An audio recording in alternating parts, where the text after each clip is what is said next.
எனக்கு வீட்டில் இருக்கணும், வேலைக்கு போகாம. யார் இருக்கணும்? நான் இருக்கணும் வீட்டில் வேலைக்கு போகாம. 10 இயராக வேலைக்கு போயிட்டு இருக்கேன். வேலைக்கு போயிட்டு தான் படிச்சிருக்கேன். இப்போ எம்எஸ்சி காஸ்டியூம் டிசைனிங் படிச்சுட்டு இருக்கிறேன். வேலைக்கு போயிட்டே படிக்கிறதுனால என்னோட லைஃப், என்னோட சைல்ட்ஹுட்டோட மெமரிஸ் எதுவுமே நான் கிரியேட் பண்ணல.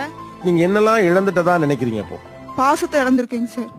நான் ஃபுல் டைம் ஒர்க் போயிடுவேன். காலையில் எந்திரிக்கிறது 8 மணிக்கு எந்திரிப்பேன். எந்திரிச்சோன்னே 9 மணிக்குள்ளே கிளம்பி நான் 9 மணிக்கு கம்பெனியில் இருக்கணும். மறுபடியும் அதே 9 மணிக்கு கம்பெனி விட்டு கிளம்புனா எனக்கு ஆட்டோ கிடைக்கிறது கொஞ்சம் கஷ்டம்.